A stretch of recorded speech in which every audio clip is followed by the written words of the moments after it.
Well, thank you guys for listening to me again. Most of you have seen at least one or two of my presentations, so I appreciate you getting through this.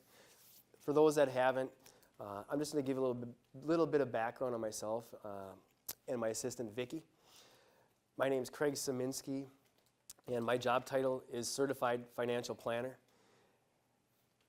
I've been doing this for a little over 20 years, and what I mean by goal-focused investment planning, financial planning, is the endowment of a retirement income my clients don't outlive, the best education their kids and grandkids can qualify for, and significant legacies to the ones you love and must leave behind in the world. So that's what I do. My assistant Vicki's been in the business a little over 21 years, and so between the two of us, we've seen a lot of different things. And so as many of you can attest in here, if you have questions, please just chime in. It'll make this go easier, and it'll be a little bit more enjoyable. So thank you for taking the time. And, oh yeah.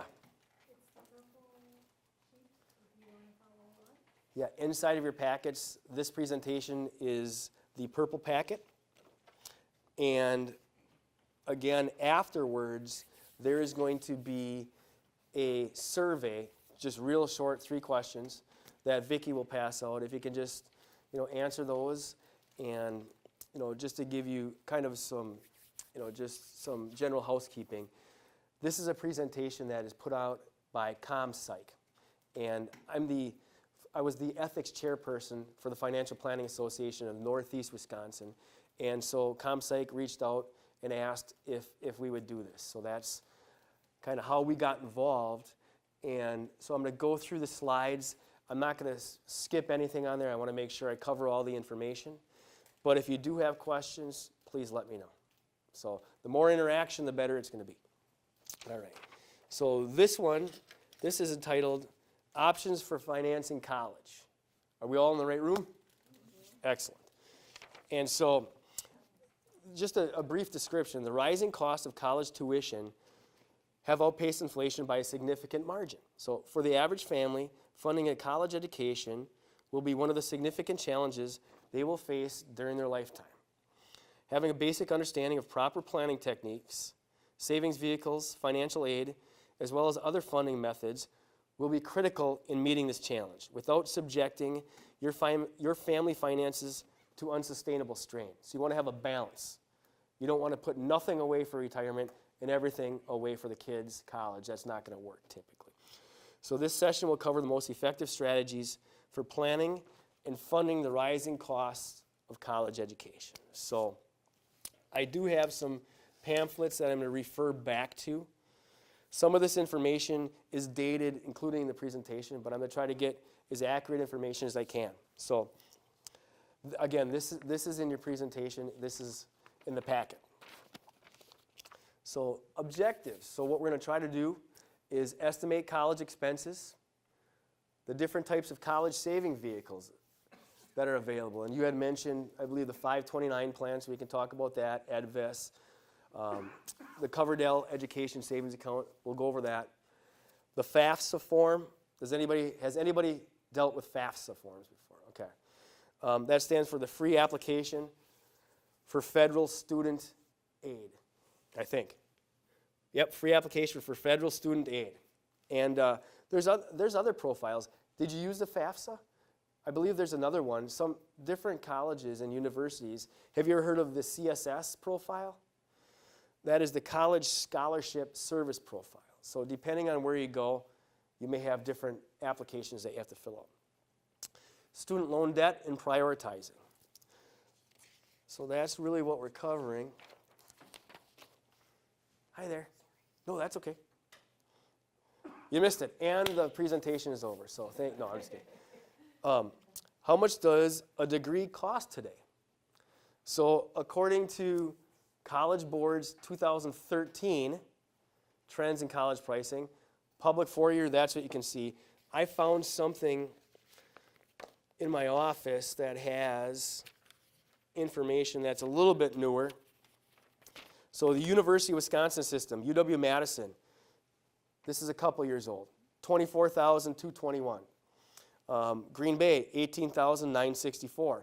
Oshkosh, $18,314. And again, keep in mind that's a full-time undergraduate fee per year, which includes tuition and fees, room and board, books and supplies, and other expenses. Okay? UW La Crosse, $16,719. Fox Valley, UW Fox Valley, $2,513, which is tuition and fees for 12 to 18 credits. Books estimated at $900 a year. So you can see, it's expensive. St. Norbert, almost $40,000. Marquette, almost $46,000. So those are some of the more updated numbers. What this slide is trying to say is, if you attended a 4-year out-of-state university, that would be $36,136 a year. So rate of tuition increase over the last 10 years is about 6.4%. Do you think that is more or less than regular inflation based on the consumer price index? Yeah, exactly. We just heard a week or two ago that the Social Security increase is going to be 2.8% for anybody that's collecting Social Security. That's a pretty good bar or measurement of what the cost of inflation has gone up over the last year. So you can see that's almost 3 times that. So go on to the next slide. How much could it all cost?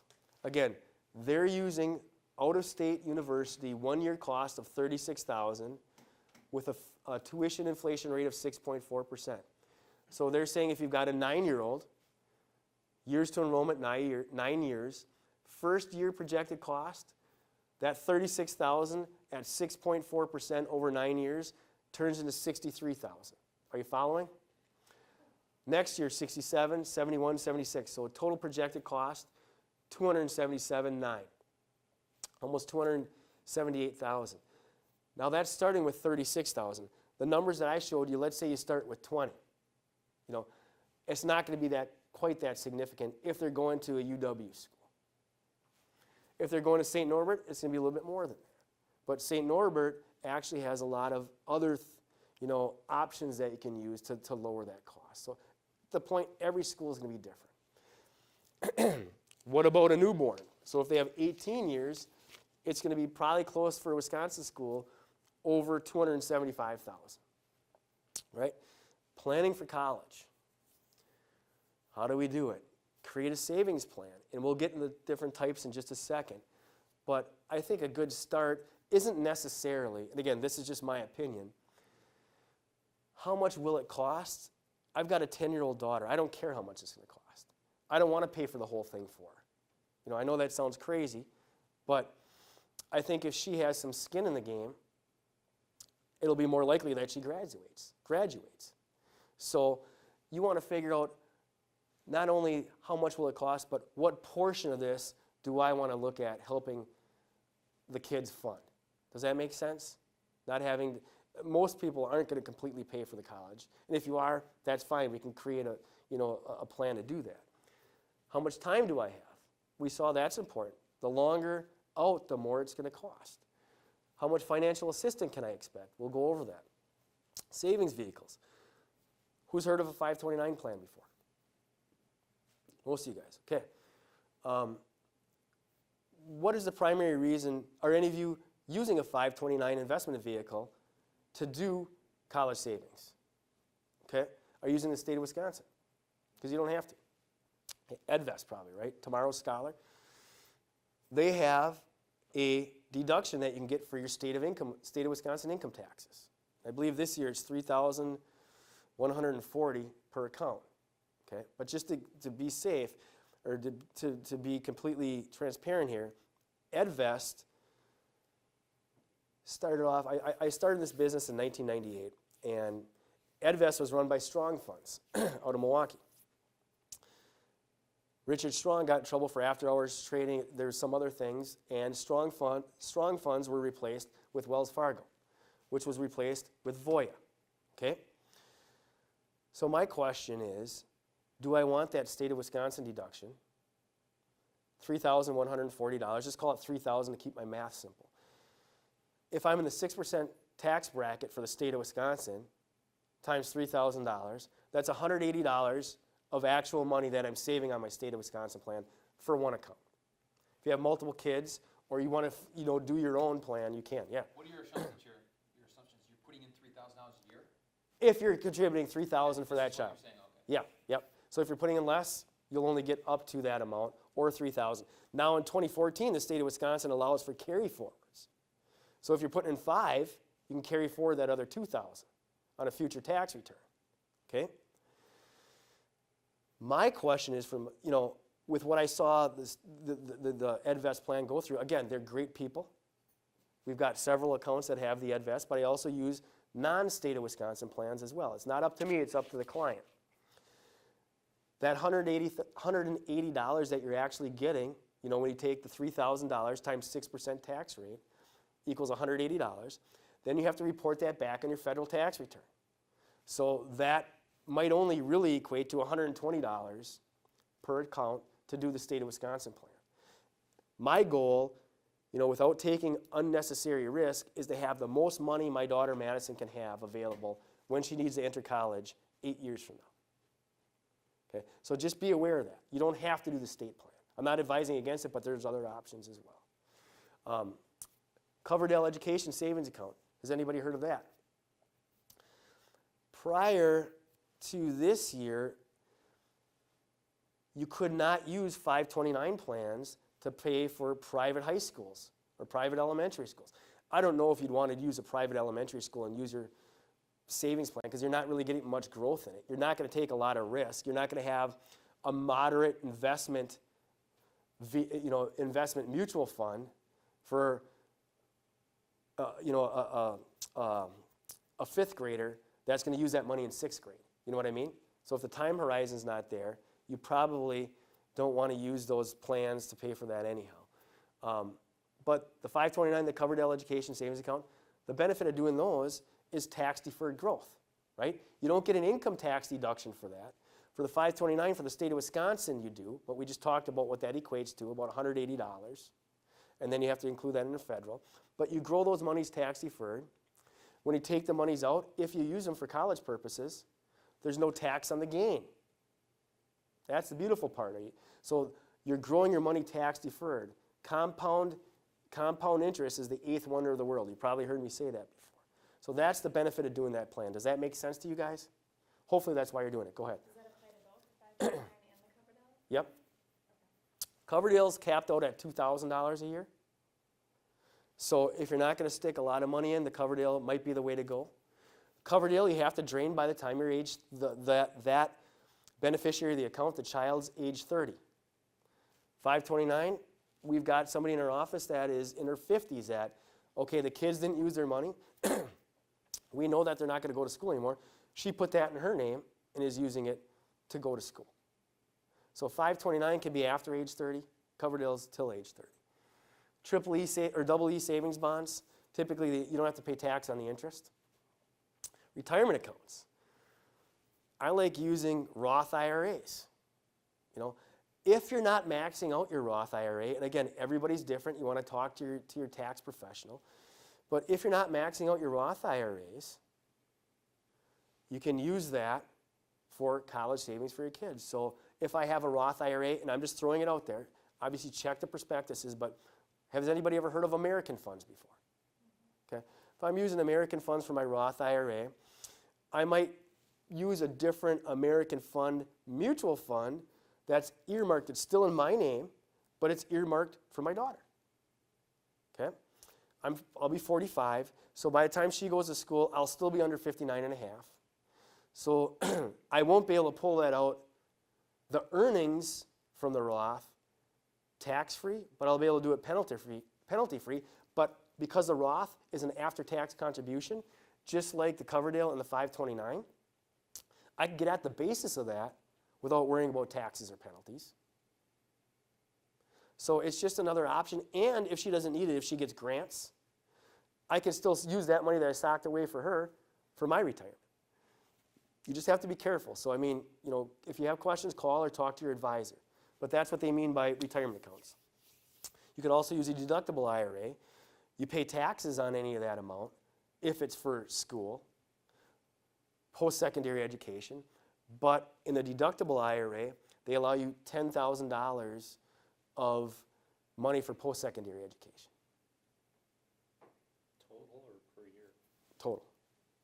I believe, and I have to check my numbers, so that's the last that I saw, I think. But for the deductible IRA, I'd rather not use that. I think I'd rather use the Roth, Coverdell, or 529. Okay? Question? Go ahead. What's the maximum annual contribution For the Roth, if you're under 59 and a half, or I'm sorry, under 50, it's 5,500. 6,500 if you're over.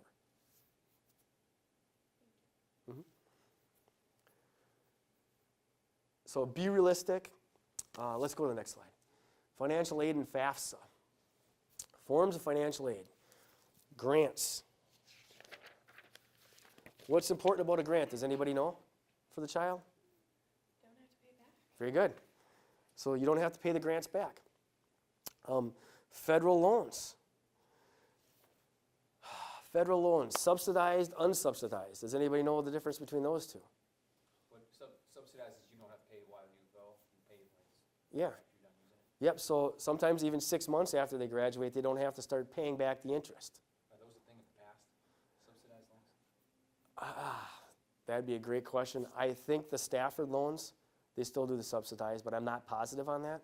I do mainly focus on the investment vehicles, but I could try to get back. From what I saw, I think there still is subsidized, but I'm not positive. I know they used to have Perkins loans, which were at really good rates. Those, I think last summer, they're a done deal. You've got a federal work study. Does anybody know what that is?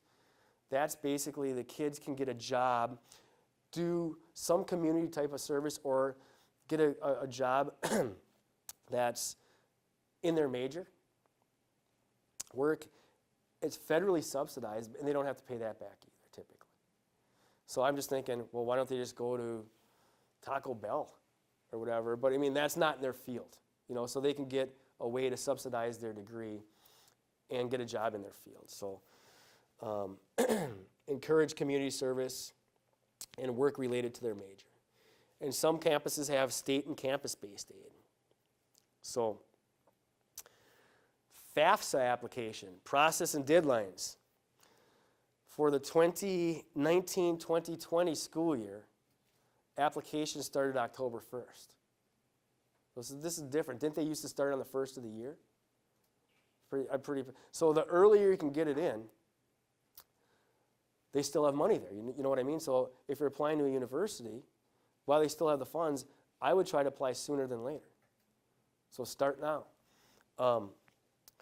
So you're going to use, because you're not obviously done with 2018 yet, you would use your 2017 income numbers for that calculation. The deadline is June 30th of 2020 for the 2019-2020 school year. I mean, that's when they're done. Doesn't make sense to me, but that's all the money will probably be, any available grants would probably be scholarships used up by then. But just in case you're wondering, it says deadline, so that's the deadline. Maxing aid.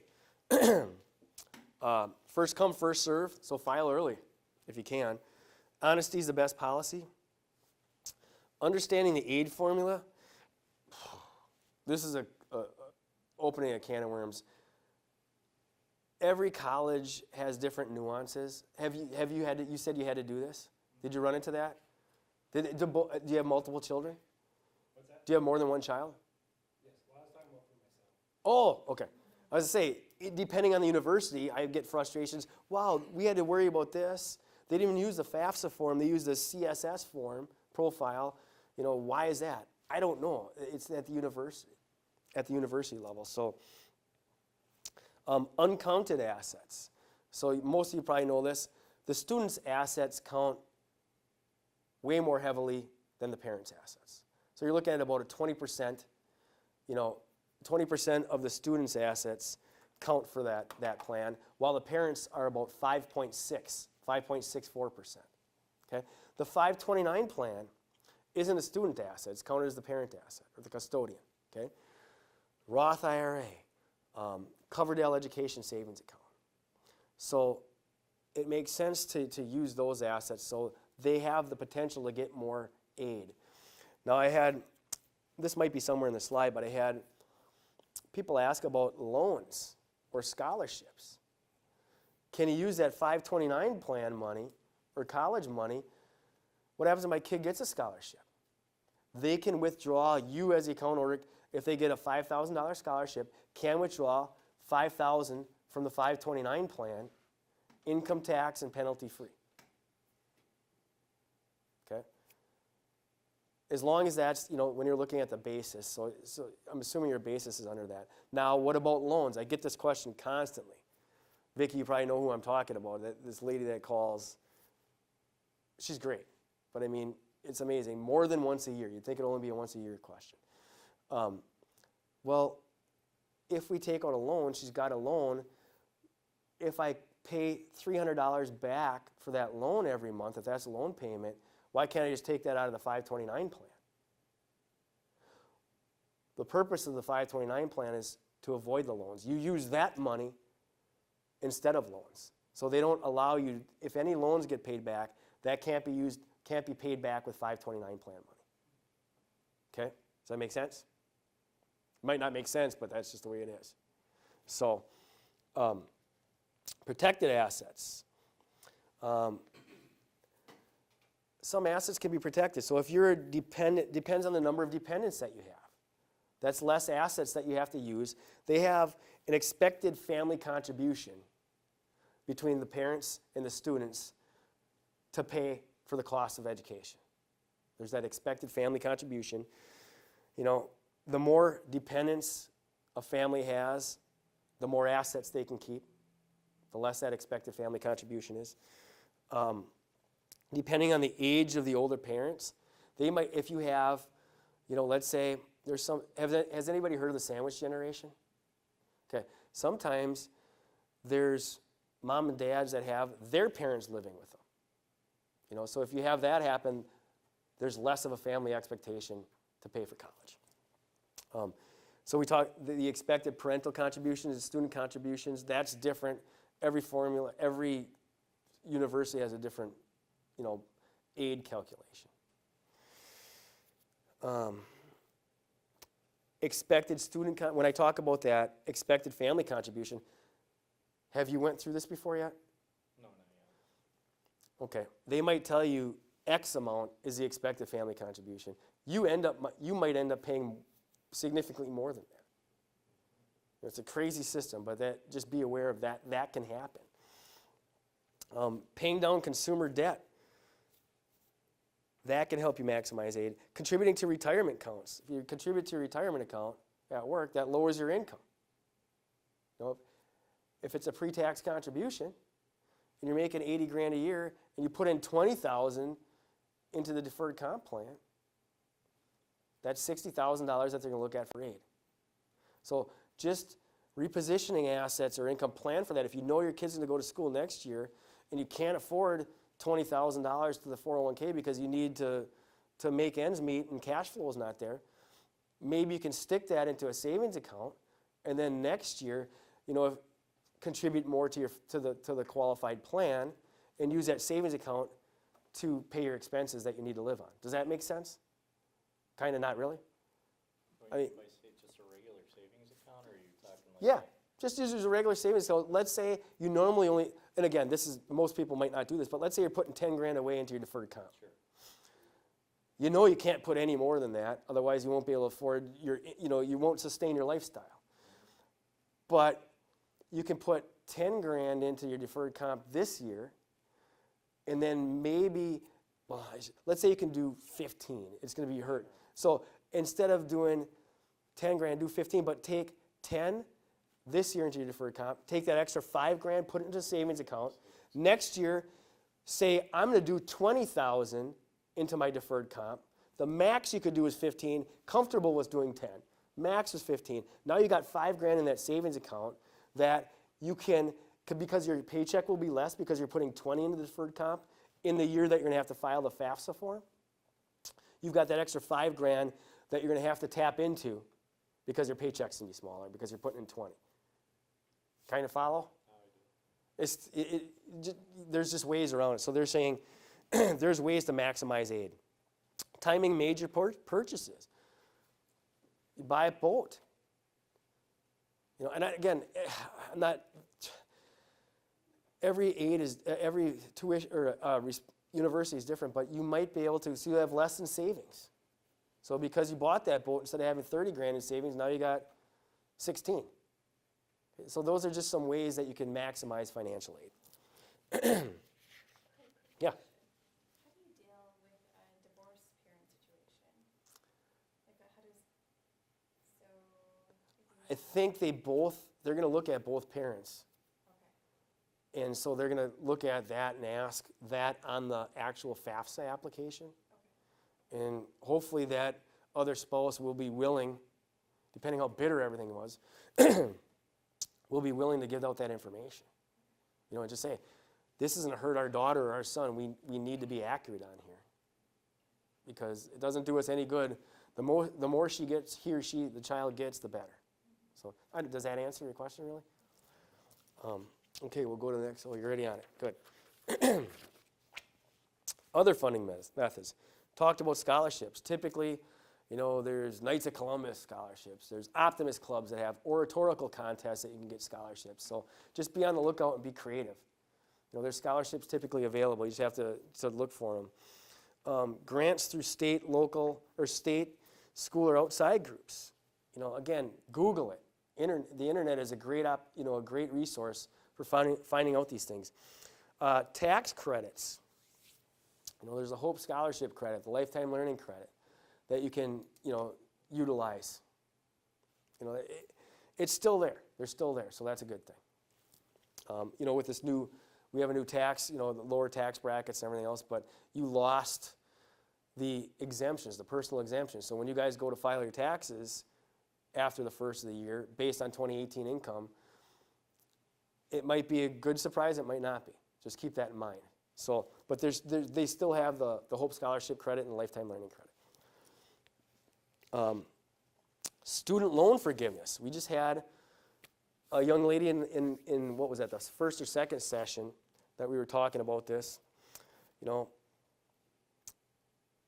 in Congress right now, they're kicking around an idea of allowing employees to, on a pre-tax basis, stick money into a 401k look-alike account that can be used for paying off debt. So let's say you just started with the company, you've got X amount of debt. That might be an option for you, if you have a lot of student loans, is to pay off that debt on a pre-tax basis. Now, again, Congress is still kicking this around. I don't think it's passed yet, but that might be an option. Yeah. Isn't there something too that, like, certain municipalities, like if you have the student loans, that certain municipalities, if you work for them, there's something you can work out as far as an arrangement for your student loans? It might be like a 10-year. So they have the forgiveness. Yeah. So if it depends on the entity, and there's 10-year forgiveness plans, 25-year forgiveness plans. This young lady, I don't want to say who it was, she was under the 10-year plan, just got through it, got married. After she got the green light that this is okay, and chime in if I'm screwing this up. Got the green light, but because she got married, husband's assets were a lot larger. Now she was over that threshold for income and assets. You've got plenty of money to pay this loan back. Now, sorry about that, you can't do it. Am I saying it right? So she got the, great, I've been paying on it 10 years. Don't have to pay it, now I do. Because I got married. So my question, always ask, I would have been, let's get married next year. You know?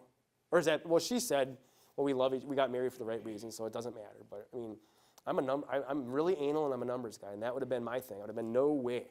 I would have known about, let's get married next year. Yeah, because they say that they look at, you know, whatever your income is, work out the 10-year plan, and when it's done, it's done. I haven't heard this about, you know, getting married or anything as far as being stipulations. Okay. Oh, you haven't heard that, or you did hear? I had not heard that. Yeah. I don't think it would be bad. That's a surprise factor I don't think it would be bad if you, I mean, but I just think there was a big increase in income. So let's say you get married in year 2 of it, and there's a big increase in income. So what? I'm not going to wait another 8 years to do this, but in that situation, boy, I don't know if it's 4 months. I could have definitely waited a year, but that's me. So student loan forgiveness, talked about that. I wish I had better answers. Everything's so vague, and there's so many different factors and variables where this might apply in a certain situation, but it might not apply, at UW-Oshkosh, great, but it's not going to apply at St. Norbert, or they all have their different calculations and different aid packages available. I have a question about the invest accounts. Yeah. Those school accounts. Can you put, is there a max amount you can put in there that every year? If you get like inherited some money, can you put a bunch of new? You do your whole 5 years. So I don't know what the most recent one, it was like, I think it was well over $300,000. Is the max? Yeah. Oh. And they have a limit. I don't have it with me. If you put a lump sum in, is there any tax implications or anything? No, but what you're using up is you're basically gifting for 5 years. So you're using up your gift tax exemption. Remember we talked about 15 grand? So you're using that all up right now. Hopefully you live past that 5 years. Otherwise, you're not going to go over that number, I don't think. But that's essentially what they're allowing you to do, all within 5 years. You can make a big one lump sum contribution to that. Shoot me an email. I'll get you that exact number. Okay. Because I feel bad that I don't have it, but I don't want to make something up. So, non-dischargeable debt. What that means is if you file bankruptcy, your student loans can't be rolled into this. So the question becomes, is student loan good debt? Again, I think so. I mean, I think if you have, whether it's a 2-year, an associate degree, a 4-year, your master's, your doctorate, whatever, I think in income that you're going to generate through your working career, you're better off having that education and, hopefully being able to write it off in 10 years, the student loan forgiveness. But, what we talked about in the last session, there's professional college students that have 3 or 4 degrees. In that situation, I don't think so. There's got to be a break-even point at some point. But I think if you stick to 1 degree and then, maybe get a doctorate or whatever in that area, the earnings potential that you have is going to offset that loan amount. So you have lower interest rates associated with student loan debt, typically. Longer repayment period. That's great, but just like when you're buying a house, I'm only paying $800 a month for my mortgage, but over 30 years, instead of being $125,000 I borrowed, I'm actually paying back $288,000. So when you pay back that student loan, you're paying back way more than what you actually borrowed. But at least you can still afford a house to save for retirement. They're not ding-donging you, $2,000 a month. It's just paid over a longer period, potentially, okay? Increasing earning power, which we talked about. Again, the tax benefits. That Hope Scholarship credit, I think it's still 100% of the first $2,000. And you can't use, so if you're using a 529 plan and you need to pull out 10, or let's say $6,000 a year, you can't double dip. So you can't use that tax credit. So the Hope Scholarship is 100% of the first 2,000 and 20%, 25% of the next 2,000.